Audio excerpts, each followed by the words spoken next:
क्या कहते हैं, तो कहते हैं बाह्य पदार्थ आभ्यंतर पदार्थ कैसे मिथ्या है, चित्त कल्पित होने से रज्जु सर्प के समान। जो जो चित्त के द्वारा कल्पित होते हैं वो मिथ्या होते हैं। इस प्रकार से वर्णन किया। तो कारिका का वर्णन हो जाने के पश्चात कहते हैं भगवान भास्कर,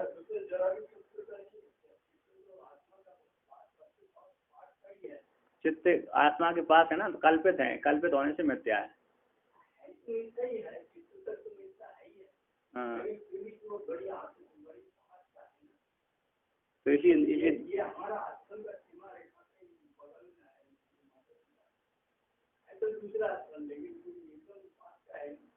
उससे क्या उसमें कोई हानि मानी नहीं, उसमें कोई वृद्धि नहीं होने वाली है क्या नहीं? पास के रहने से कोई वृद्धि हो, यहाँ पास के रहने से थोड़ा प्रभाव, प्रकाश का प्रभाव पड़ जाता है, यहाँ का प्रकाश वहाँ पर पहुँच जाएगा, है ना। ऐसे ये स्वच्छ है, स्वच्छ है, उसी प्रकार वो भी स्वच्छ हो जाएगा। ये दिख रहा है प्रकाश, ख्याति फैल रही है। जैसे बैठ यहाँ पर हमारे इस आश्रम में ज्यादा अरे प्रकाश हो रहा है, उसकी रोशनी उस आश्रम में पहुँच जाएगी। रोशनी पहुँच गई तो जैसे ये निर्मल है उस प्रकार वो भी निर्मल हो जाएगा। हाँ, तो सत्य सत्य असंग रूप से सत्य कौन सा है, असत्य रूप से, मतलब असंग रूप से सत्य पहुंच रहा है, असंग रूप से सत्य पहुंचा है, उसमें असंग जैसे ये असंग है उसी प्रकार वो भी असंग मान लिया जाए।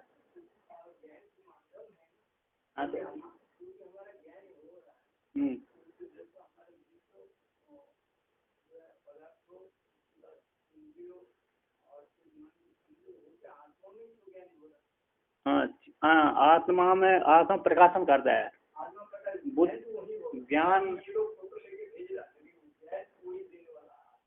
आत्मा सत्य दे रहा है वहाँ पर, तो बुद्धि में ज्ञान हो रहा है, बुद्धि में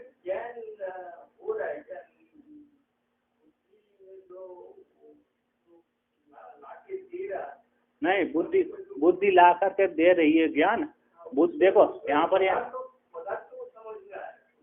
बुद्धि एक पदार्थ है, लेकिन जो आत्मा में जाए तभी जाके वो ज्ञान होगा।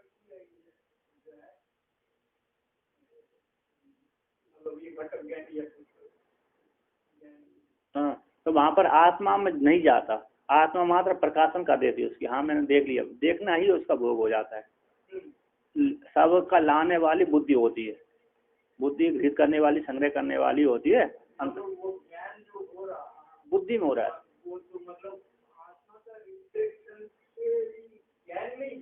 हाँ, वो वहाँ पर बुद्धि में सब कुछ, बुद्धि बाहर कर रही है, ज्ञान कर रही है, अंदर ला रही, सारे ला रही, ला करके पुरुष के सामने रख देती है। तो पुरुष के सामने रख देती है तो वहाँ पर पुरुष प्रकाशन मात्र कर देता है, और प्रकाशन करना ही उसका भोग हो जाना है। हाँ और क्या। हाँ मैंने देख लीजिए, जैसे मंत्री आदि ने सारे हिसाब कर लिया, तो हिसाब ला करके दे दिया, तो राजा ने कह दिया अच्छा मैंने देख लिया, और देखना ही उसका भोग हो गया। इस प्रकार ज्ञान भी यहाँ पर उसका प्रकाशन ही मात्र है। हाँ, स्वीकृति दे दिया। हाँ, सब बुद्धि का, हाँ प्रकृति बुद्धि में हो रहा। अब यहाँ पर आगे कह देखिए, तो स्वप्न को लेकर के टीकाकार कहते हैं, स्वप्न किसी श्लोक की व्यावर्तन कर आशंका को दिखलाते हैं। स्वप्न बते चित्त परिकल्पितम सर्वम इति एतद आशंकते। स्वप्न के समान, स्वप्न मिथ्या है उसी प्रकार चित्त के द्वारा परिकल्पित जगत है, सर्वम है, इति सारा मिथ्या है, इति एतद आशंकते। तो स्वप्न के द्वारा, चित्त के द्वारा परिकल्पित है, तो स्वप्न मिथ्या है, चित्त के द्वारा कल्पित होने से जगत भी मिथ्या है। कहते हैं उसी को टीकाकार पुनः वर्णन करते हैं। कहते हैं यथा स्वप्ने दृश्यमान संपूर्ण जगत सर्वम कल्पितम मिथ्या ये विष्यते, तथा जागृत अपि दृष्टम सर्वम चित्तम स्पंदितम तेन इसी तेन कल्पितम मिथ्या इति एतत् न अद्यापि निर्धारितम इति हेतुः। अच्छा, यहाँ पर कहते हैं जैसे स्वप्न अवस्था में दृश्यमान जो जगत है, संपूर्ण जगत कल्पित है, मिथ्या रूप से स्वीकार किया जाता है, तथा उसी प्रकार से है ना जागृत अवस्था में भी जो देखा गया है संपूर्ण जगत है चित्त के द्वारा कल्पित, चित्त स्पंदित है, चित्त के द्वारा स्पंदित होने के कारण कल्पित होने, चित्त के द्वारा कल्पित होने के कारण, तेन उसी के द्वारा, तेन उसी चित्त के द्वारा कल्पित होने के कारण मिथ्या ही है। इति एतत्, मिथ्या ही है। एतत् अभी तक न अद्यापि, आज भी निर्धारित नहीं किया गया। आज भी, अद्यापि है ना, आज भी कहते चित्त के द्वारा स्पंदित होता हुआ भी तेन उसी के द्वारा कल्पित है मिथ्या, उसी द्वारा कल्पित होने से कल्पित है होने कारण मिथ्या ही है। मिथ्या होने कारण ये तो जो मिथ्या है आज भी, आज भी न निर्धारित, निर्धारण नहीं किया गया।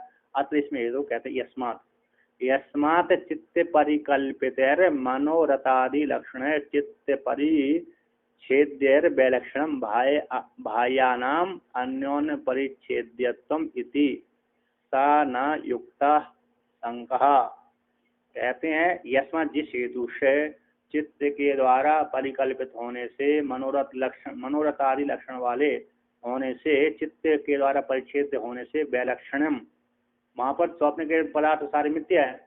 चित्त के द्वारा परिकल्पित होने से मनोराज्य के द्वारा परिकल्पित होने से मिथ्या है। ठीक है, तो मनोरथ आदि लक्षण वाले चित्त के द्वारा परिच्छेद को प्राप्त होने से तो वैलक्षणम, कैसे, तो वहाँ पर तो ठीक है, वहाँ पर बाहर के द्वारा, अंदर चित्त के द्वारा कल्पित होने से मनोरथ होने से मिथ्या है, किंतु बाहर भी तो चित्त के द्वारा कल्पित होने से उनमें विलक्षणता आ रही है। मनोराज्य में और बाहर में जो दिख रहे हैं, मनोराज्य भी चित्त के द्वारा कल्पित है और ये भी मनोराज्य भी चित्त के द्वारा कल्पित है और बाहर भी जो दिख रहा है वो भी चित्त के द्वारा ही कल्पित है। कहते दोनों में चित्त के द्वारा परिचित होने से वैलक्षण्यम, विलक्षणता है स्वप्न की जगत में, चित्त के द्वारा मनोराज्य में और भाई की जगत में। तो भाइयों का परिच्छेद परस्पर, कहते भाइयों का तो कैसे है, अन्योन्य परिच्छेद करते हैं, जागृत के सत्य हैं, स्वप्न के मिथ्या हैं। तो कहते इस प्रकार से ऐसा परिच्छेद कर तो देखा जाता है। तो सा न, कहते हैं सिद्धांति कहता है सा न युक्ता आशंका, इस शंका को नहीं करना चाहिए कि परिच्छेद को प्राप्त होते हैं, अलग अलग हैं स्वप्न के पदार्थ, ठीक है मिथ्या है चित्त के द्वारा कल्पित होने से, मनोराज्य स्वप्न के पदार्थ कैसे मिथ्या कल्पित होने से, किंतु बाहर की जगत कैसे सत्य है, ऐसी आपको आशंका नहीं करना चाहिए। स्वप्न के समान ये भी मिथ्या ही है ना। इसी को भगवान भास्कर को टीकाकार व्याख्यान करते हैं सानयुक्ता को, कहते आत्मविद्या विवर्तन, आत्मविद्या का विवर्तन परिणाम रूप से आत्मा अविद्या, वहाँ पर आत्मविद्या नहीं, आत्मा अविद्या, आत्म अविद्या, आत्मा की जो अविद्या है, अज्ञान है, माया है, ऐसी माया के विवर्त रूप से, परिणाम रूप से चित्त के द्वारा तो चित्त के द्वारा कल्पित होने से, तो चित्त के द्वारा कल्पित होने से तावर अंतर विनिर्मता, चित्त के द्वारा पहले भीतर निर्माण कर दिया, मनोरथ निर्माण करते हुए मनोरथ रूप होते हुए मनसी अंतर वर्तमाना, मन के भीतर भीतर ही वर्तमान होते हुए वही भार रज्जु सर्पादि, जो भार पृष्ठ के पश्चात भार में रस्सी सर्पादि जो है ते वो चित्त के द्वारा ही परिच्छेद को प्राप्त होते हैं। ठीक है ना। पहले तो मन के द्वारा आत्मा की अविद्या के विवर्त रूप परिणाम के द्वारा चित्त के द्वारा पहले सबसे पहले अंतर निर्वर्तित होते हैं, निर्वर्त होकर जो मनोरथ मात्र है मन के भीतर मनोरथ रूप से चल रहे हैं, वर्तमान होते हुए अंतर वर्तमान होते हुए भाई, इसके बच्चा तो भाई रज्जु सर्पादि जो बाहर दिख जाते हैं, वे भी चित्त के द्वारा ही परिच्छेद को प्राप्त होते हैं। जो मन के भीतर चल रहे थे इस प्रकार से मनोरथ मात्र, उसी प्रकार चित्त के द्वारा जो बाहर दिख जाते हैं वो भी कैसे परिकल्पित ही हैं, वो भी चित्त के द्वारा ही परिच्छेद को प्राप्त होते हैं, बाहर भी, बाहर के और भीतर के दोनों को। कहते ते जो मन के भीतर चल रहे हैं, मन के भीतर चित्त के द्वारा परिकल्पित हैं, वे मनोराज्य में, स्वप्न में अथवा रस्सी में सर्प दिख रहा है, ते ही कल्पना काल मात्र भाविनो न प्रमीयन्ते। कहते वे जो स्वप्न में, मनोराज्य में और रस्सी में सर्प है, कितने तीनों को कहता कल्पना काल मात्र तक ही भावी रहते हैं, ते वे कल्पना काल मात्र तक रहते हैं, न प्रीमियंते। तो फिर इसका प्रमा का बोध उनको नहीं होता, कल्पना जब समाप्त हो गई तो उनका प्रमा विज्ञान नहीं होता, न प्रीमियंते, नहीं जाने जाते, बाद में नहीं दिखते। ते ही सह वैलक्षणम मनसो बहिर्जागृत दृश्यानाम भावानाम अन्योन्य परिच्छेद्यत्व कालद्वय अवच्छेदन प्रतिविज्ञा गोचरत्वेन इति यावत इति यस्मात् उपलब्धते तस्मात् अयुक्तम जागृतस्य स्वप्नवत् मिथ्यात्वम। इसी यहाँ पर तेई मनोरथ से, स्वप्न जगत से, मनोरथ से, है ना, मनोराज्य से, और रस्सी के सर्प, रस्सी में जो सर्प देख रहा है वो सर्प के, लेकिन उनके उनसे, उनके साथ मन का विलक्षण से, उनके साथ ही विलक्षण मन का जो विलक्षण है, मन के द्वारा जो भाव दिख रहे हैं, बाहर जगत के दृश्यमान पदार्थों को, भावों को अन्यान्य, है ना, कहते हैं अन्यान्य परस्पर परिच्छेद करते, एक दूसरे के द्वारा परिच्छेद करते हैं। एक तो मनोरथ मात्र है, एक कई काल तक दिखता है। जागृत का जगत कैसा कई काल तक दिखता है, और स्वप्न का जगत नहीं दिखता। जब तक प्रतीति चल रही है तब तक ही दिखता है, जब तक प्रतीति समाप्त हुई, मनोराज समाप्त किया तब तक समाप्त हो जाए, कल्पना काल तक ही चलता है।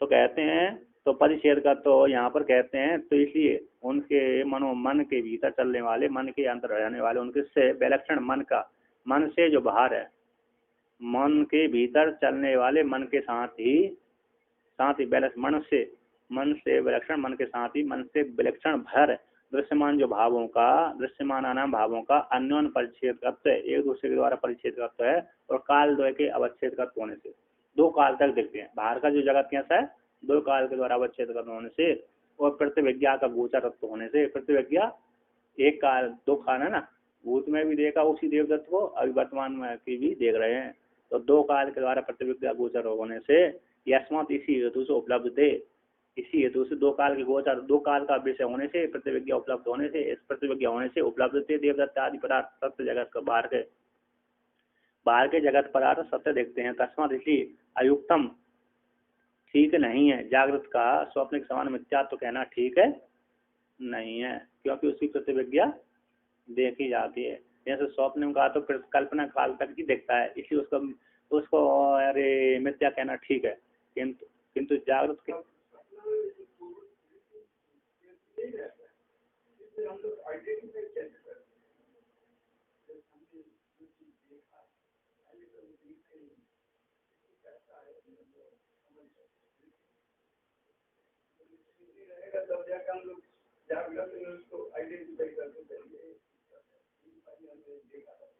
हाँ, वहाँ भी स्मृति रहती कि मैंने देखा था। जागृत संस्कार पक्के होते हैं ना, जागृत के संस्कार पक्के होते हैं, तो ऐसे वही वहाँ पर उद्भूत होती है।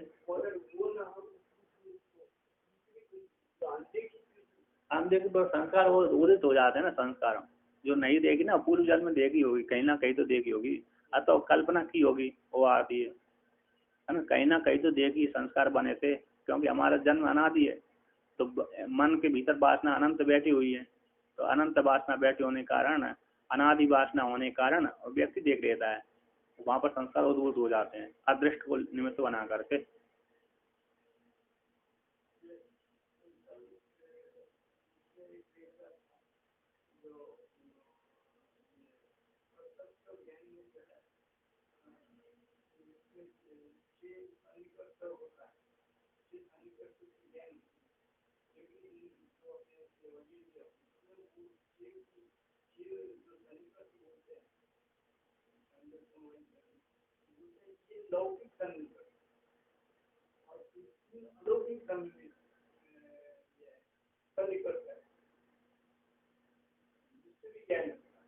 हाँ, तो वो लौकिक जो पहले ब्रह्म सूत्र में आपको आए थे, प्रत्यसत्ति है, प्रत्यसत्ति है ना, लौकिक ज्ञान, अलौकिक ज्ञान, संयोगत ज्ञान, नैयायिक जो आपने वर्णन किया था, नैयायिक शंका उठाई थी प्रत्यसत्ति अलौकिक ज्ञान से, ऐसा वो मानते हैं, क्योंकि मन का सीधा संबंध नहीं होता, मन का विषयों के साथ संबंध नहीं होता, अलौकिक ज्ञान उसको मानते हैं, अनुव्यवसाय आदि।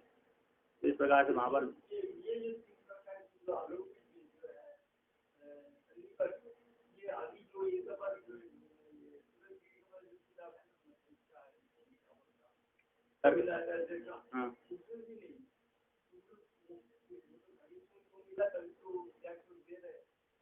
हाँ, तो वो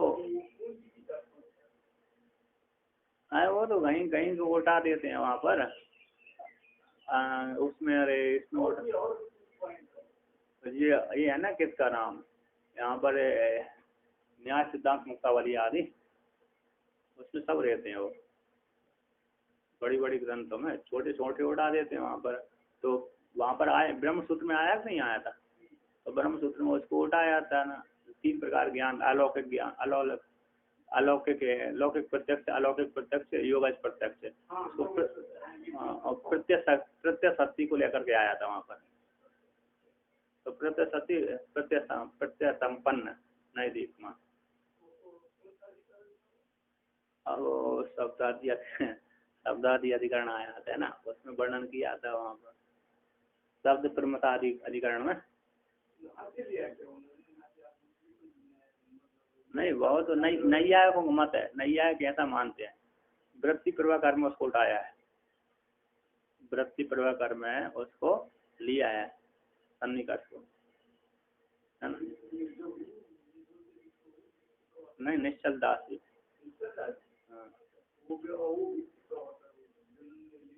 हाँ, तो वृत्ति प्रवाह कर्म नाम की ग्रंथ है, हिंदी में है, उसके हिंदी व्याख्यान पूरी, हिंदी व्याख्यान होने से उसने दिया, खूब स्पष्ट दिया है। तो वहाँ पर है, उससे क्या होगा।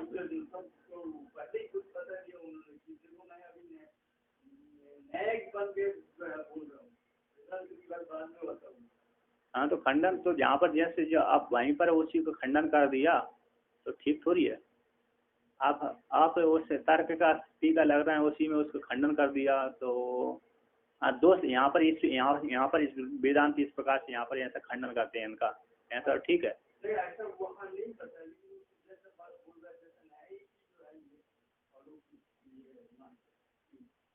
हाँ, तो और नैयायिकों का ये वो लौकिक और अलौकिक प्रत्यक्ष 6 प्रकार का अलौकिक वर्णन कर देते हैं वहाँ पर।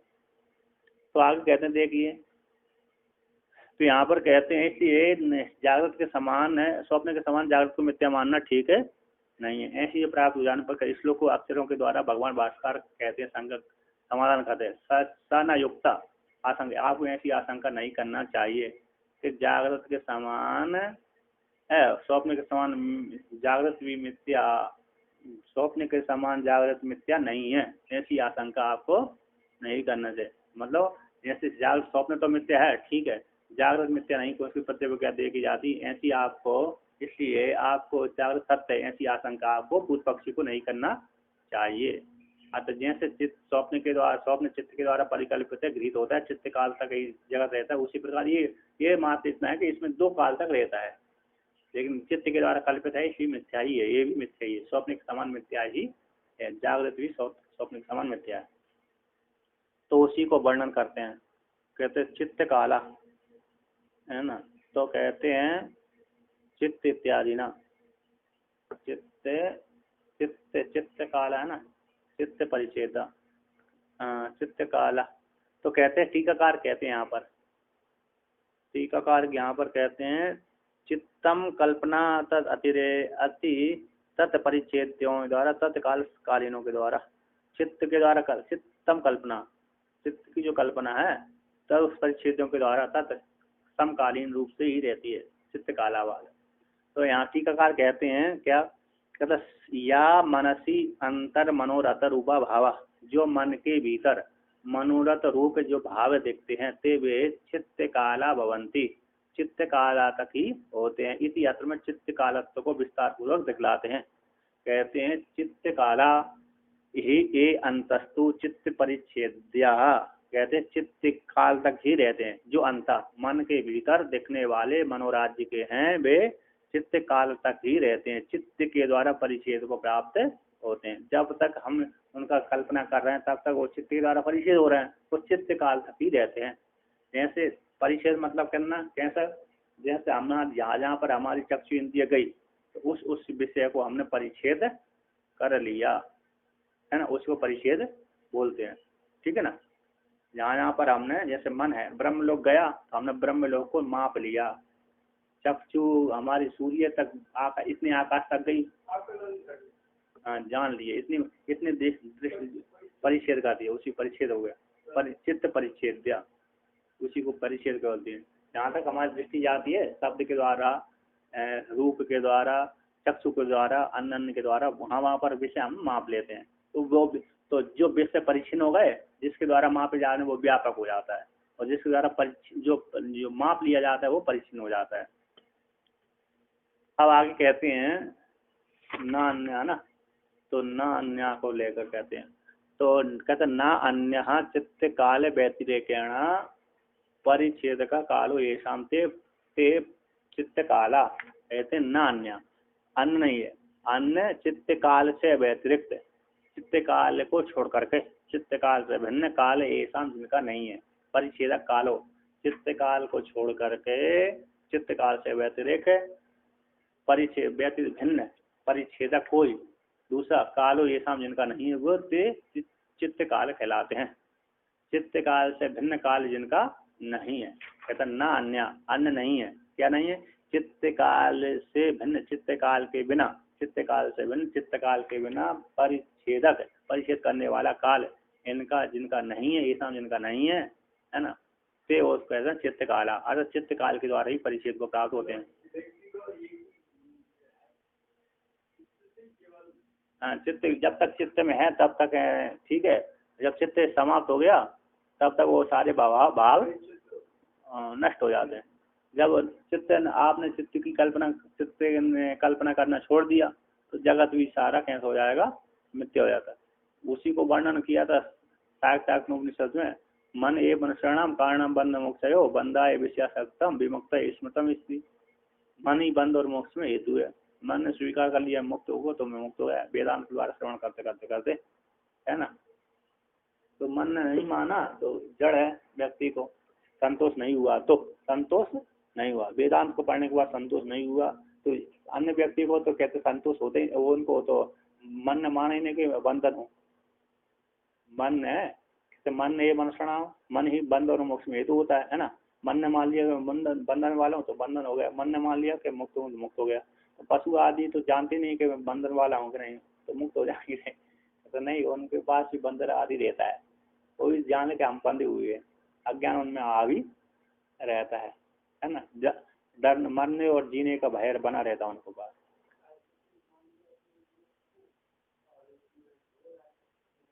तो नहीं होगा नहीं होगा तो उसका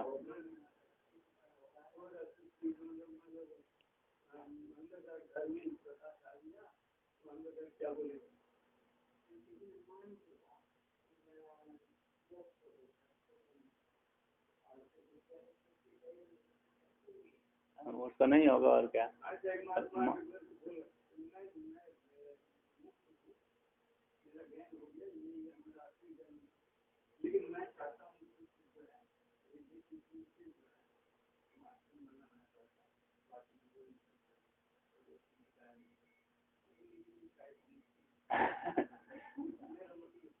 और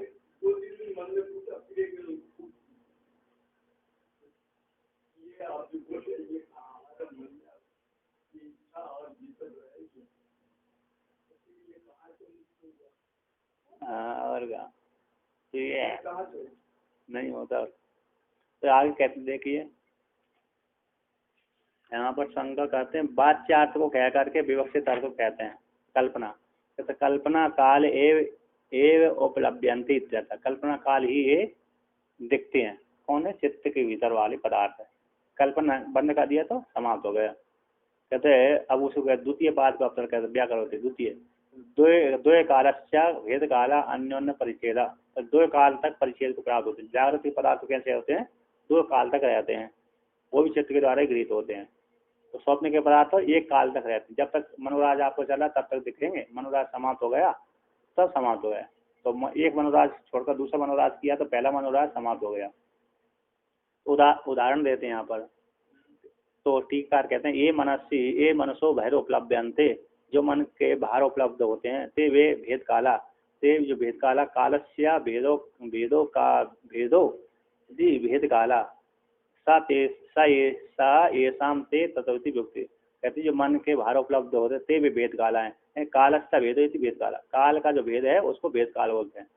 सब है भेद काल ऐसा जिनका है, ते उनको कहते हैं भेद काल वाले पदार्थ है ना। कहते हैं काल का जो भेद है, काल का जो भेद है, कालस्य भेद काल भेदा भेद काला, तत्पुरुष समाज कर दिया तो कालस्य भेद भेद काला, भेद काला होगा। सब है भेद काल है ऐसा जिनका, फिर बहु समास कर दिया तो भेद काला, और सब उसको तो भेद काला है जिन पदार्थों का, तो भेद काल वाले मतलब उत्पत्ति तथा इति व्युत्पत्ति, इस तो भेद काल तक ही वो रहते, कल्पना काल तक ही रहते हैं, है ना। भेद काल तक, भेद काल तक, हाँ भेद काल तक ही रहते हैं, भेद काला तक, दो काल तक रहते हैं, दो काल उनका भेद है, बीच का भेद बना रहता है, उसी को व्याख्यान करते हैं। ऐसा ततच्चा अन्यन पूर्वेण अन्यन अपरेण परिच्छेद्य भिन्न काल अवच्छेद कर्तेन प्रतिविज्ञायमान इत्यर्थ। कहते अन्य के द्वारा, अन्य पूर्व के द्वारा, अन्य अपर के द्वारा परिच्छेद होता है। इस देवदत्त के द्वारा यज्ञदत्त का परिच्छेद हो जाता है। ये देवदत्त वो है, एक यज्ञदत्त अलग है। अथवा वो देवदत्त वो देखा था, वो काशी में देखा था देवदत्त वो यही है, तो दो काल द्वारा माप लिया। तो अन्य पूर्व के द्वारा अन्य अपर के साथ परिच्छेद होता है, भिन्न काल अवच्छेद को प्राप्त होता है, अवच्छिन्न रूप से जो प्रतिविज्ञायमान होता है दो काल के द्वारा, है ना। सो यम, सो भूतकाल होगा, अयम वर्तमान काल होगा, तो दो काल के द्वारा परिच्छेद को प्राप्त होता है। कहता है प्रतिविज्ञायमानत्व उदाहरण निष्ठतया स्फुटति, प्रतिविज्ञायमानत्व का उदाहरण निष्ठा के द्वारा स्पष्ट करते हैं। यथा इति, कहता यथा गो दोहनम आस्ते यावत आस्ते तावत गाम दोग्धी, यावत गाम दोग्धी तावत आस्ते। गो दोहन के लिए बैठता है, गाय को धोने के लिए बैठता है, गो दोहनम आस्ते, तो यावत बैठता है तावत गाय को धोता है, और जावत गो को धोता है तब तक बैठता है। दो काल हो गए। यह था जिस प्रकार से देवदत्त गाय को धोने के लिए बैठता है, गो दोहनम आस्ते। किसी ने पूछा कहाँ बैठे हो, गो धोने के लिए बैठे। कब तक बैठोगे, जब तक गाय धोऊंगा तब तक तो बैठूंगा, है ना। तो जब तक बैठूंगा तब तक गाय दूंगा। तो उठ जाता, जब उठ जाता है तब तक, जब तक उठ जाता है तब गाय धोना बंद कर देता है। यावत कहते हैं ये तो जैसे गौ धोने को बैठता है तब तक ही बैठा रहता है, एक दिन का, है ना। एक दिन का जब तक गाय को एक दिन घंटा आध घंटा लगाना है, जो जितनी दूध दे दो, हमेशा के लिए दूध तो 10 साल से तब तक बैठा नहीं रहता है, एक घंटा वाला जो दूध होता है प्रतिदिन वाला। कहते यावत जब तक है, कहते या गो धोना मारते, गो धोने के लिए बैठता है, तब जब गो धोने के लिए बैठता है तब यावत बैठता है तभी तक गो धोता है, और जब तक गो धोता है तब तक बैठा ही रहता है। तो उसी का व्याख्यान करते हैं। जैसे आ गो धोनम, जब तक पूरी गो नहीं धो लेता है, आत्मा है ना, पूरी मतलब जो उसका जो 4 खानों में निकलने वाला दूध है आज का, है ना, जब तक तो जितना दूध, तो गो दोहनम आ गो दोहनम, है ना, गो दोहन पर्यंतम आस्ते, गो दोहन पर्यंत तो बैठता है देवदत्त है। तो देवदत्त प्रतिष्ठाती रहता है। इति तो प्रतिविज्ञा है, प्रतिविज्ञा शेषत्व, कहते प्रतिविज्ञा शेषत्व रूप से अभिज्ञा उदाहरणीयम, यहाँ पर कहते हैं अभिज्ञा उदाहरण कर लेना चाहिए। तो प्रतिविज्ञा के शेष रूप से, प्रतिविज्ञा के शेष इति शेष अभिज्ञा इति उदाहरण, अभिज्ञा इति अन्वयकरण, प्रतिविज्ञा के स्वरूप से अभिज्ञा ऐसा ज्ञान हो रहा है, तो कहते उदाहरण कर लेना चाहिए। तो यावत कहते हैं तो गो दोहनम, तो आ गो दोहन असमंतात पूर्व, मतलब जो आज का दो है ना, इतना इतना दोहना मेरा, एक मट का दोहना, एक गट जितना दूध देते हो। कहते यहाँ पर जैसे तो गो दोहन पर्यंत तक बैठता है देवदत्त, इति यहाँ पर प्रतिविज्ञा रूप से, प्रतिविज्ञा के शेष रूप से अभिज्ञा का उदाहरण डाल लेना चाहिए। ज्ञान जान यावत कालन अवच्छिन्न वर्तते, यावत काल के द्वारा अवच्छिन्न रहता है, जितने काल के लिए बैठता है, तावत कालन अवच्छिन्नो गोधोनम निर्वर्तति, यावत गोधोन की बैठता है तावत, तो जो गोधोन को बैठता है तो यावत बैठता है तावत गाय को धोता है। कहते यावत काल के द्वारा अवच्छिन्न होता है, आज अभी धो रहा था तो तावत काल के द्वारा अवच्छिन्न गोधोन तक निर्वर्तन करता है, उतने काल तक धोता रहता है। तो दो निर्वर्तति तो अनेक कालन अवस्था रूप से प्रतिविज्ञा विषयत्व दर्शती, तथा अनेक काल से अभी बैठा था, कहते हैं तो आ दोहन आ समन्ता मर्यादा है ना, इतनी दूंगा मार, तो इतनी जैसा धोना है मेरे को, तो इस प्रकार से कहते हैं। तो कहते हैं यहाँ कहते हैं कि आप गो हम दोनों आते, तो यावत बैठा तावत तक गाय धोता है। तो यावन, यहाँ पर यावन है ना, कहाँ से आया, तावन है, यावत है, तो यावत बैठते, यावत को लेकर के यहाँ पर कहते हैं तो यावत कालन अवच्छिन्न वर्ते तावत काल के द्वारा अवच्छिन्न गोधन को निवर्ते अनेक इति अनेक काल के द्वारा अवस्थाएं अनेक काल अवस्थाई रूप से प्रतिविज्ञा विषय विस्तार तस्य दर्शति। तो तावत यावत बैठता तावत बोध होता है, उसी को आग कहते हैं। और यावत बैठता है तावत गायब होता है, यावत गायब होता है तावत ही बैठता है। इसको अब कहते तावान नीचे आया, तावान को लेकर के स्थिर करते हैं यहाँ पर। कहता है यावता कालन अयम घटो अर्थक्रिया निर्वर्तितुं शक्नोति तावत कालन अवच्छिन्नो सन ऐसा तिष्ठति उदाहरणांतर। जब तक यावत काल के द्वारा है ना, यावत काल के द्वारा कुलाल अय घट को घटरूप अर्थक्रिया को निर्वर्तन करता है, जब तक घट बनाता है ना कुलाल चक्र के द्वारा। तो यावत काल के द्वारा अयम जो घट अर्थक्रिया को कुलाल निर्वर्तन करने में समर्थ होता है, करता होता है, जब तक घट बनता है तब तक तावत काल के द्वारा अवच्छिन्न ऐसा हो जाता है। ये उतने काल तक वो कुम्हार चक्र के पास में क्रिया करता रहता है, जब तक घट नहीं बनता है ना तब तक वो बैठा रहता है। जब घट बन जाता है घट को बना करके रख देता फिर उड़ जाता है कौन कुलाल। तो 2 काल तक हो गया ना, इति ऐसा उदाहरण अंत करे। तो कहते तावान तावान अयम एतावान सा इति परस्पर परिच्छेदकत्व भायानाम वेदानाम ते द्वैकाला।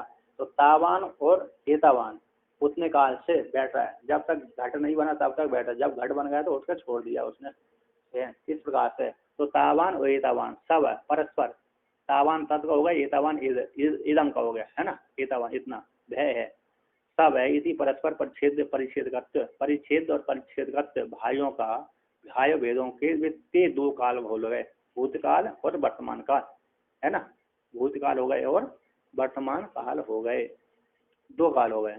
अब आगे टीकाकार कहते हैं इसी को, कहते हैं उक्त न्याय के द्वारा उक्त न्याय के द्वारा पर और अपर काल से भूतकाल और अपर वर्तमान काल के द्वारा परिच्छेद कर्तम जागृत दृश्यों का भावों को उपलब्ध होता है। काल द्वय का परिच्छेद कर्तव्य, काल द्वय का कहता है परिच्छेद कर्तव्य हो जाता है।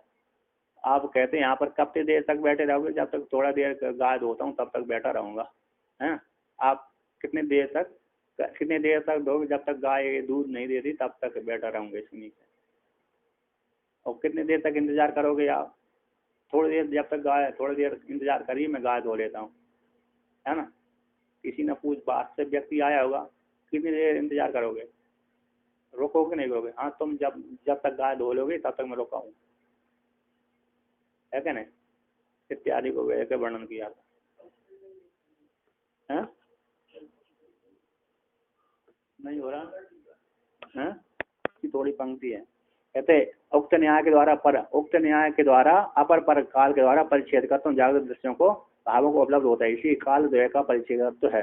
इसलिए तथा चा ते सर्वे ते सारे भाव पदार्थ दृश्यमान जो भाव पदार्थ हैं द्वय काल के द्वारा काल द्वय के द्वारा परिच्छेद को प्राप्त होते हैं। ठीक है ना, तो कल करते हैं।